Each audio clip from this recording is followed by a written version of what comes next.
नमस्कार, आपका स्वागत है हमारे YouTube चैनल शिक्षा सखा पर। आज मैं आपके लिए लेकर आई हूँ श्रीमद् भगवद गीता का अध्याय 6। अध्याय का नाम है ध्यान योग। इस वीडियो में हम ध्यान योग के बारे में जानेंगे। पिछली वीडियो में मैंने आपको अध्याय 5 कर्म योग के बारे में बताया था।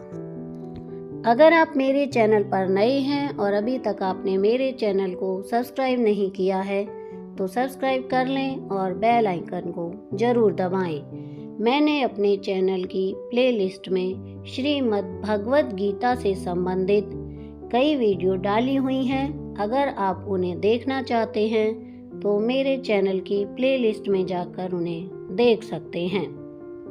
तो चलिए शुरुआत करते हैं। अध्याय 6 ध्यान योग।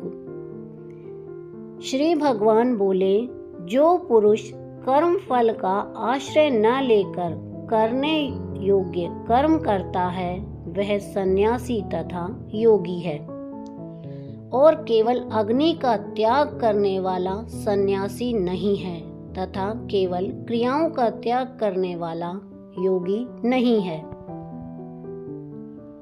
हे अर्जुन, जिसको सन्यास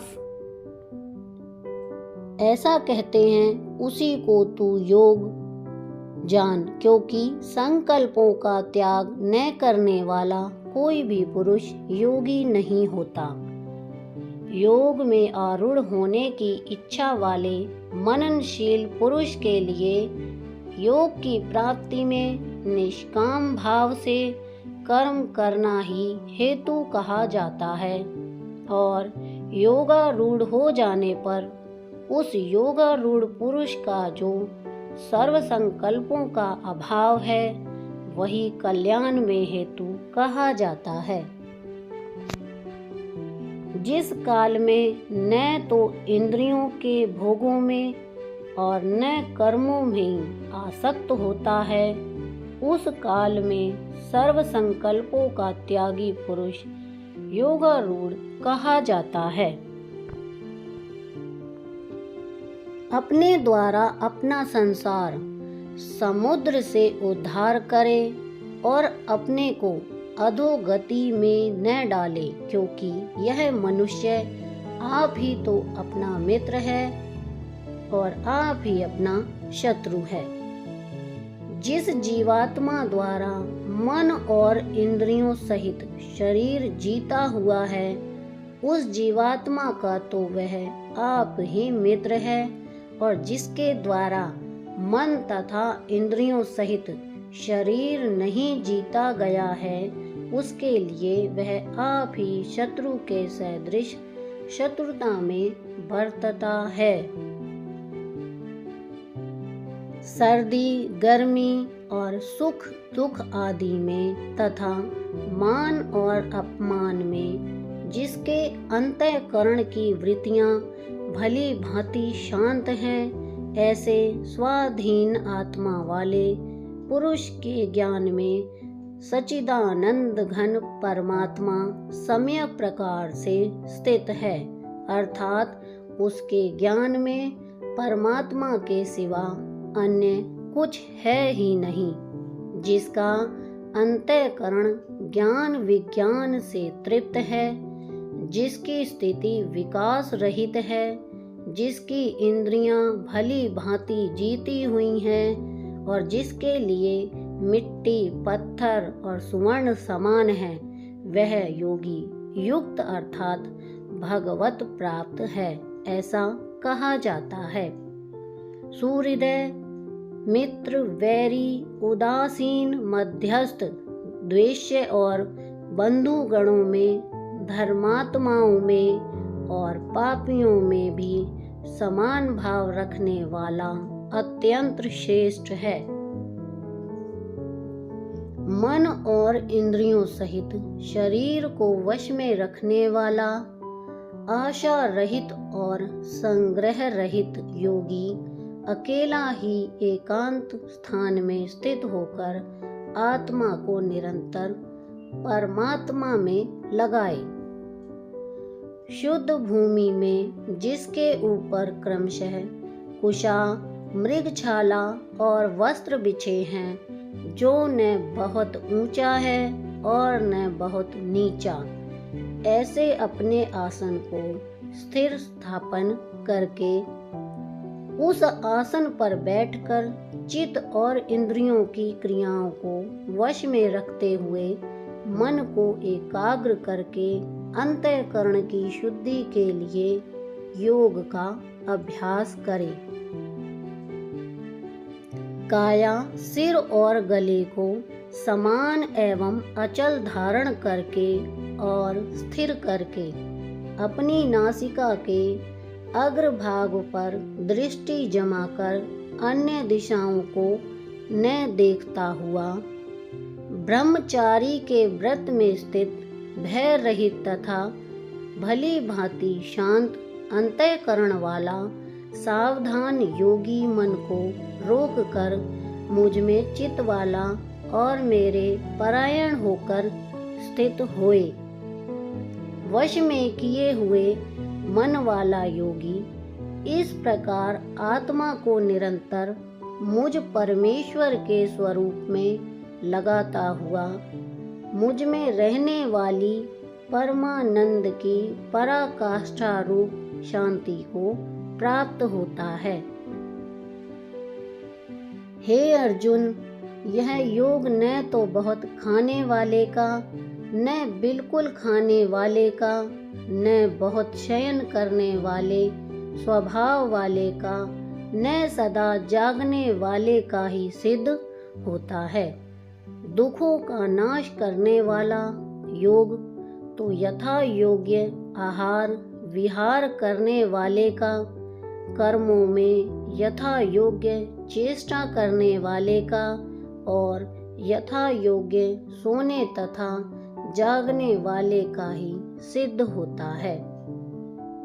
अत्यंत वश में किया हुआ चित्त जिस काल में परमात्मा में ही भली भांति स्थित हो जाता है, उस काल में संपूर्ण भोगों से सप्रिय रहित पुरुष योग युक्त है, ऐसा कहा जाता है।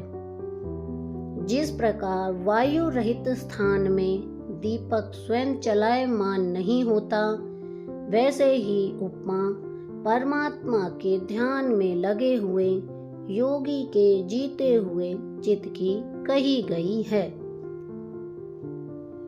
योग के अभ्यास से निरुद्ध चित्त जित अवस्था में उपराम हो जाता है और जिस अवस्था में परमात्मा के ध्यान से शुद्ध हुई सूक्ष्म बुद्धि द्वारा परमात्मा को साक्षात्कार करता हुआ सच्चिदानंद घन परमात्मा में ही संतुष्ट रहता है।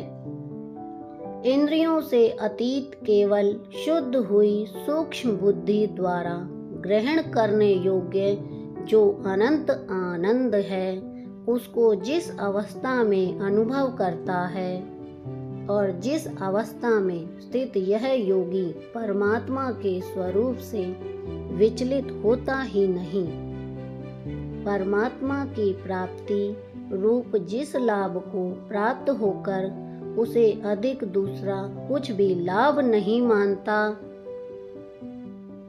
और परमात्मा प्राप्ति रूप जिस अवस्था में स्थित योगी बड़े भारी दुखों से भी चलायमान नहीं होता, जो दुख रूप संसार के संयोग से रहित है तथा जिसका नाम योग है, उसको जानना चाहिए। वह योग न उकताए हुए अर्थात धैर्य और उत्साह युक्त चित्त से निश्चय पूर्वक करना कर्तव्य है। संकल्प से उत्पन्न होने वाली संपूर्ण कामनाओं को निशेष रूप से त्याग कर और मन द्वारा इंद्रियों के समुदाय को सभी ओर से भली भांति रोक कर क्रम क्रम से अभ्यास करता हुआ उपरति को प्राप्त हो तथा धैर्य युक्त बुद्धि द्वारा मन को परमात्मा में स्थित करके परमात्मा के सिवा और कुछ भी चिंतन न करे। यह स्थिर न रहने वाला और चंचल मन जिस जिस शब्द आदि विषय के निमित्त से संसार में विचरता है, उस विषय से रोक कर यानी हटाकर इसे बार बार परमात्मा में ही निरुद्ध करे।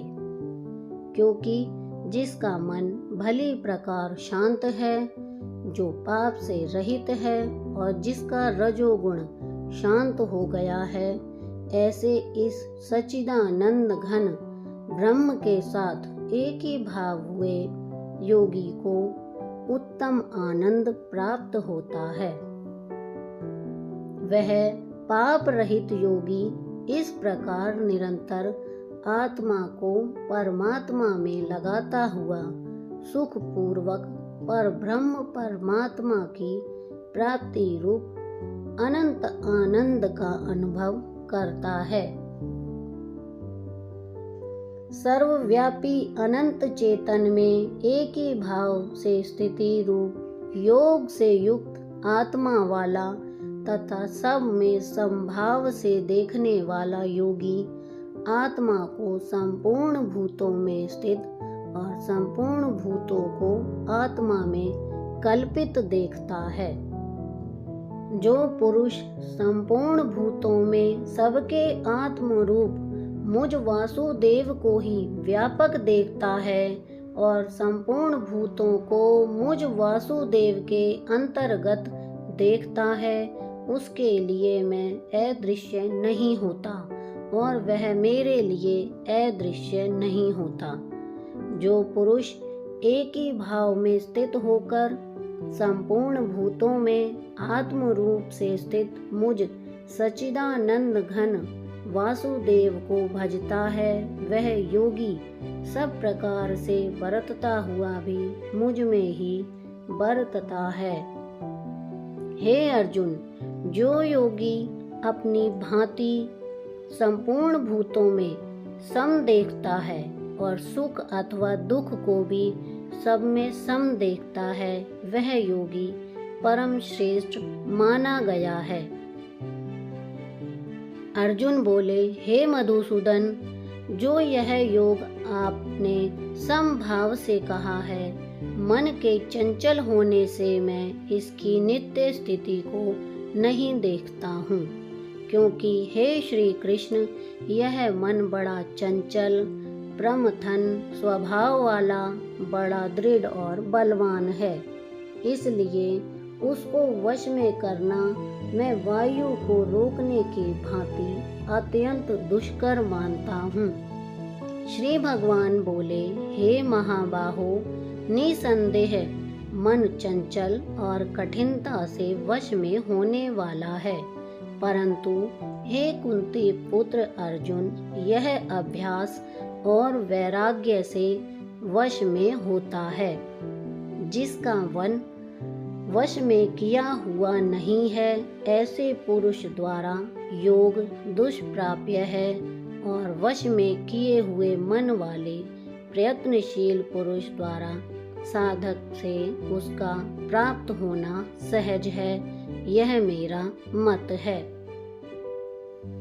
अर्जुन बोले, हे श्री कृष्ण, जो योग में श्रद्धा रखने वाला है किंतु संयमी नहीं है, इस कारण जिसका मन अंतःकाल में ही योग से विचलित हो गया है, ऐसा साधक योग की सिद्धि को अर्थात भगवत साक्षात्कार को न प्राप्त होकर किस गति को प्राप्त होता है।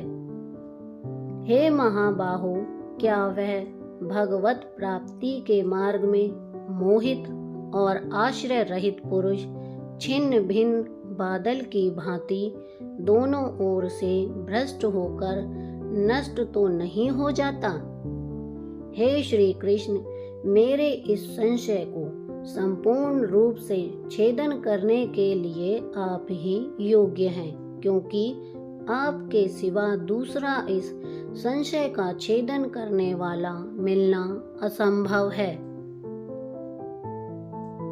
श्री भगवान बोले, हे पार्थ, उस पुरुष का न तो इस लोक में नाश होता है और न परलोक में ही, क्योंकि हे प्यारे, आत्मोद्धार के लिए अर्थात भगवत प्राप्ति के लिए कर्म करने वाला कोई भी मनुष्य दुर्गति को प्राप्त नहीं होता। योग भ्रष्ट पुरुष पुण्यवानों के लोकों को अर्थात स्वर्ग आदि उत्तम लोकों को प्राप्त होकर उनमें बहुत वर्षों तक निवास करके फिर शुद्ध आचरण वाले श्रीमान पुरुषों के घर में जन्म लेता है, अथवा वैराग्यवान पुरुष उन लोकों में न जाकर ज्ञानवान योगियों के ही कुल में जन्म लेता है। परंतु इस प्रकार का जो यह जन्म है सो संसार में निसंदेह अत्यंत दुर्लभ है। वहाँ उस पहले शरीर में संग्रह किए हुए बुद्धि संयोग को अर्थात समबुद्धि रूप योग के संस्कारों को अनायास ही प्राप्त हो जाता है, और हे कुरुनंदन, उसके प्रभाव से वह फिर परमात्मा की प्राप्ति रूप सिद्धि के लिए पहले से भी बढ़कर प्रयत्न करता है। वह श्रीमानों के घर में जन्म लेने वाला योग भ्रष्ट पराधीन हुआ भी उस पहले के अभ्यास से ही निसंदेह भगवान की ओर आकर्षित किया जाता है, तथा समबुद्धि रूप योग का जिज्ञासु भी वेद में कहे हुए सकाम कर्मों के फल को उल्लंघन कर जाता है। परंतु प्रयत्न पूर्वक अभ्यास करने वाला योगी तो पिछले अनेक जन्मों के संस्कार बल से इसी जन्म में संसिद्ध होकर संपूर्ण पापों से रहित हो फिर तत्काल ही परम गति को प्राप्त हो जाता है। योगी तपस्वियों से श्रेष्ठ है, शास्त्र ज्ञानियों से भी श्रेष्ठ माना गया है, और सकाम कर्म करने वाले से भी योगी श्रेष्ठ है।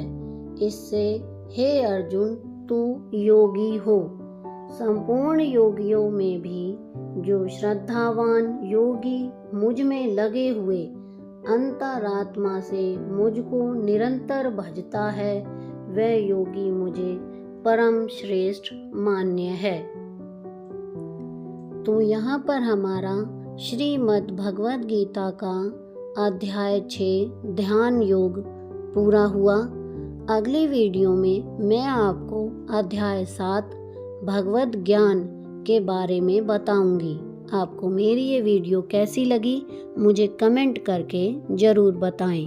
वीडियो को लाइक करें, शेयर करें और चैनल को सब्सक्राइब करना ना भूलें। धन्यवाद।